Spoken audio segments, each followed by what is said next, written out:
Eran muchas, eran diarias las noticias, varias veces al día, de la tragedia que aquí ocurría. Pero a los 2 meses de iniciado nuestro gobierno, se hizo la Operación Orión. Yo llegué a la presidencia. El doctor Petro es mucho más inteligente que Daniel Ortega. Por hacer deporte, yo, adolescente, iba al colegio y me demoraba de ahí al colegio en bicicleta 1 hora y media. ¿Sabías que uno de los hombres más poderosos de Colombia, un expresidente que cambió la historia del país, ahora enfrenta uno de los juicios más polémicos y explosivos de las últimas décadas? Interceptaciones telefónicas, acusaciones de soborno y fraude procesal han puesto a Álvaro Uribe Vélez, una figura amada y odiada a partes iguales, en el centro de un torbellino judicial que podría redefinir su legado para siempre. ¿Qué secretos oculta el hombre que transformó a Colombia con su política de seguridad? ¿Quiénes están detrás de las acusaciones que lo persiguen? ¿Y qué tan cerca está de perderlo todo? En este video, vamos a desentrañar los momentos más oscuros, los logros más emblemáticos y los secretos mejor guardados de su vida, desde sus años de gloria hasta su lucha más feroz en los tribunales. No te despegues porque lo que estás a punto de descubrir cambiará por completo lo que creías saber sobre Álvaro Uribe Vélez. Esto es Secretos de Historia. Dale like, suscríbete, activa la campanita y acompáñanos en este recorrido por los secretos de uno de los personajes más controversiales de nuestra era. Empecemos. En el año 2002, Colombia estaba al borde del abismo. Las guerrillas controlaban vastos territorios, los secuestros eran el pan de cada día, y el miedo paralizaba al país. Fue en ese momento de crisis nacional cuando Álvaro Uribe Vélez emergió como un líder implacable, prometiendo devolverle la seguridad a una nación que parecía perderlo todo. Su discurso directo y su determinación inquebrantable lo convirtieron en el hombre al que los colombianos encomendaron su esperanza. La llegada al poder. Uribe ganó las elecciones presidenciales de 2002 con una contundente mayoría en primera vuelta, algo que no ocurría en décadas. Su victoria reflejaba el cansancio del pueblo ante los interminables diálogos de paz que no ofrecían resultados y la desesperación por una solución real. Uribe no era un político tradicional. Se mostraba como un hombre pragmático, con un enfoque militar y estratégico para combatir a las guerrillas. Desde el primer día de su mandato, dejó claro que no habría tregua con los grupos armados. La política de seguridad democrática. Uribe diseñó lo que se conoció como la política de seguridad democrática, un plan ambicioso que tenía como objetivo recuperar el control del territorio colombiano, garantizar la seguridad ciudadana y debilitar a las guerrillas, especialmente las FARC y el ELN. Pero no se trataba solo de una estrategia militar. La política involucraba a todos los sectores de la sociedad, desde el fortalecimiento de las Fuerzas Armadas hasta la movilización de ciudadanos en redes de cooperación. Bajo esta política, se incrementaron las operaciones militares en zonas controladas por las guerrillas, se fortaleció la inteligencia y se aumentó el presupuesto para la defensa. En cuestión de meses, las Fuerzas Armadas lograron importantes golpes contra los grupos insurgentes, recuperando municipios y carreteras que habían estado bajo control guerrillero durante años. Resultados y controversias. El impacto de la política de seguridad democrática fue inmediato y contundente. Para 2006, los índices de secuestros y homicidios habían disminuido drásticamente. Las FARC, que en su apogeo contaban con más de 20.000 combatientes, vieron reducida su capacidad operativa. La percepción de seguridad mejoró notablemente, y la economía colombiana comenzó a recuperarse gracias a un ambiente más favorable para la inversión.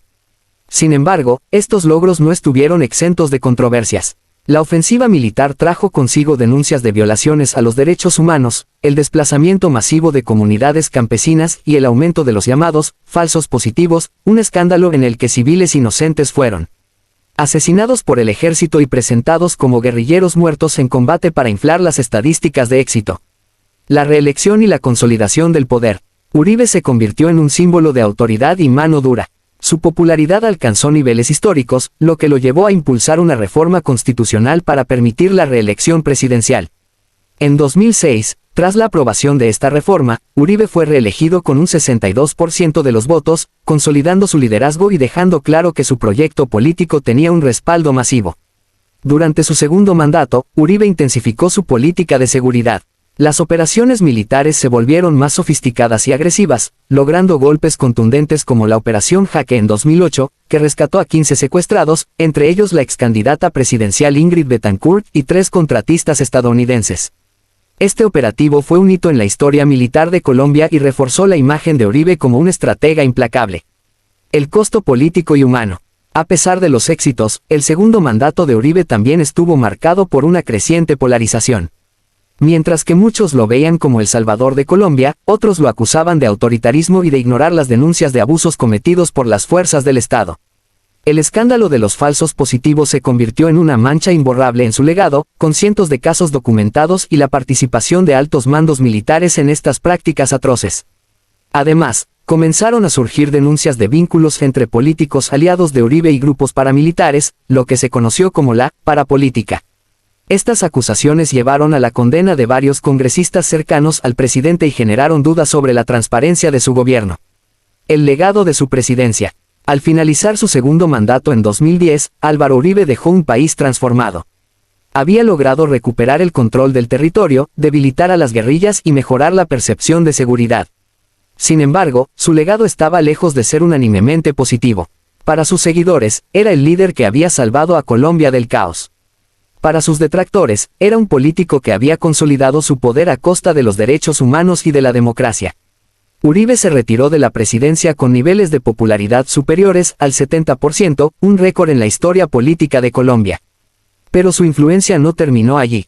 A través del Partido Centro Democrático, fundado en 2014, Uribe continuó moldeando la política colombiana, consolidándose como una figura central en el panorama político del país. Un líder amado y odiado.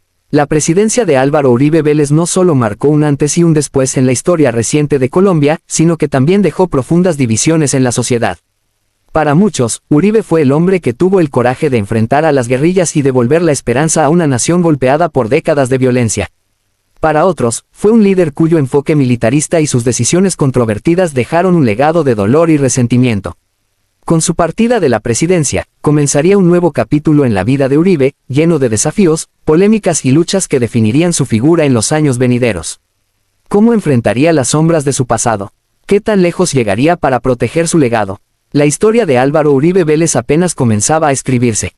La presidencia de Álvaro Uribe Vélez, marcada por una ofensiva sin precedentes contra las guerrillas, también estuvo envuelta en una serie de controversias y escándalos que sacudieron los cimientos de la política colombiana. Estas situaciones no solo pusieron en tela de juicio la integridad de su administración, sino que también revelaron las complejas y oscuras interacciones entre el Estado, los paramilitares y otros actores ilegales. Uno de los episodios más oscuros de su gobierno fue el denominado escándalo de la parapolítica. En 2006, salieron a la luz documentos y testimonios que evidenciaban la estrecha colaboración entre políticos y las Autodefensas Unidas de Colombia, AUC, un grupo paramilitar responsable de innumerables atrocidades. Investigaciones revelaron que varios congresistas habían llegado al poder gracias al apoyo y la intimidación ejercida por las AUC en diversas regiones del país. Este escándalo llevó a la detención y condena de numerosos legisladores, incluyendo a Mario Uribe Escobar, primo del presidente y expresidente del Congreso, quien fue arrestado por sus vínculos con los paramilitares.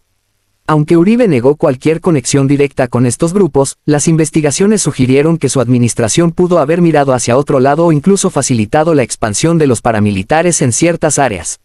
La ambición de Uribe por asegurar su continuidad en el poder lo llevó a buscar una reforma constitucional que permitiera la reelección presidencial inmediata. En 2004, se aprobó dicha reforma, pero años más tarde, en 2008, la excongresista Yidis Medina confesó haber recibido sobornos a cambio de su voto favorable. Este escándalo, conocido como Yidis Política, reveló que miembros del gobierno ofrecieron cargos y beneficios a varios congresistas para asegurar la aprobación de la reforma. Aunque Medina fue condenada, las investigaciones señalaron a altos funcionarios del gobierno, incluyendo al entonces ministro del Interior, Sabas Pretelt de la Vega, y al ministro de Protección Social, Diego Palacio Betancourt. Uribe siempre negó estar al tanto de estas prácticas, pero las evidencias sugieren una cultura de corrupción en los más altos niveles de su administración. Otra mancha en el legado de Uribe fue el escándalo de las chuzadas del Departamento Administrativo de Seguridad, DAS.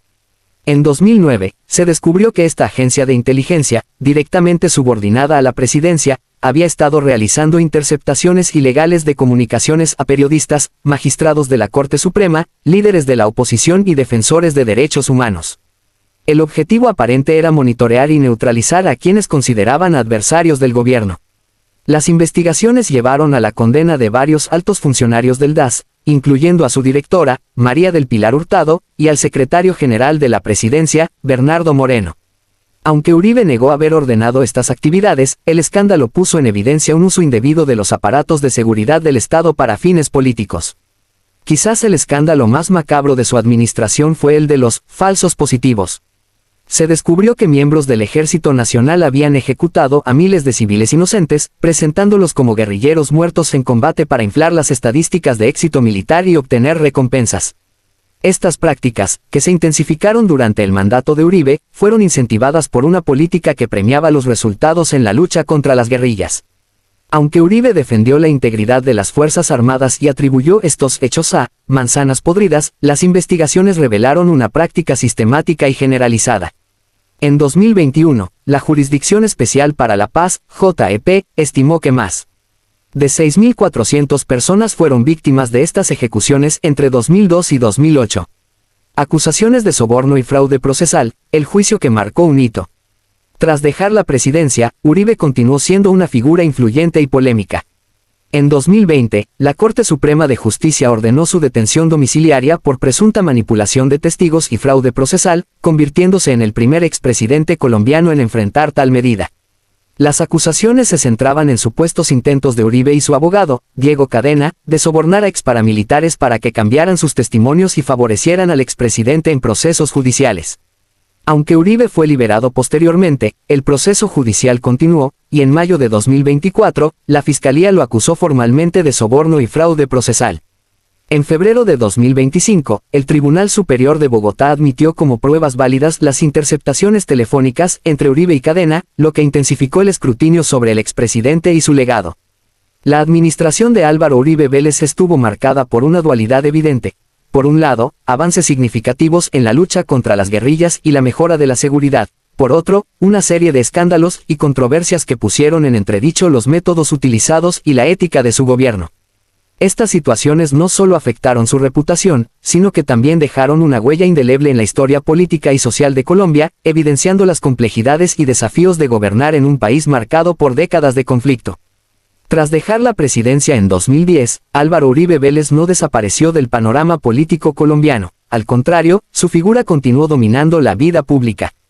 Aunque la Constitución le impedía optar por un tercer mandato consecutivo, su influencia quedó claramente reflejada en la elección de su sucesor, Juan Manuel Santos. Santos, quien había sido ministro de Defensa durante su gobierno, prometía continuar con las políticas de Uribe, especialmente la lucha contra las guerrillas. Sin embargo, las cosas no tardaron en cambiar. El distanciamiento con Juan Manuel Santos. La relación entre Uribe y Santos se rompió apenas meses después de la posesión del nuevo presidente. Santos inició diálogos de paz con las FARC, una decisión que Uribe criticó abiertamente. El expresidente consideró que negociar con los guerrilleros traicionaba los principios de su política de seguridad democrática y ponía en riesgo los logros alcanzados. Desde entonces, Uribe se convirtió en el principal opositor del gobierno de Santos, encabezando una fuerte resistencia que movilizó a amplios sectores del país. En este contexto, en 2013, Uribe fundó el partido político Centro Democrático. Bajo este movimiento, construyó una plataforma que no solo se centró en criticar los acuerdos de paz, sino que también abogó por un modelo de gobierno basado en la seguridad, la austeridad económica y el fortalecimiento del sector privado. El Centro Democrático fue su forma de seguir presente en la política nacional, y en 2014, Uribe logró un escaño en el Senado, consolidando su rol como líder de la oposición. La figura de Uribe como senador. Desde el Senado, Álvaro Uribe continuó marcando el rumbo de la política nacional. Sus intervenciones en el Congreso fueron ampliamente seguidas por los medios, y su influencia se extendió más allá del legislativo, llegando incluso a la opinión pública y a las redes sociales, donde se convirtió en una de las figuras políticas más activas y controversiales. Sus seguidores lo veían como el defensor de los valores tradicionales y el guardián de la seguridad del país, mientras que sus detractores lo acusaban de polarizar a la sociedad colombiana. Uribe utilizó su posición para cuestionar los resultados de los diálogos de paz y para liderar la campaña contra el plebiscito por los acuerdos con las FARC en 2016. Sorprendentemente, él no ganó, reflejando el peso que su figura todavía tenía en la sociedad colombiana. El retorno al poder con Iván Duque. En 2018, Uribe vio una nueva oportunidad para retomar el control del país a través de un candidato de su partido.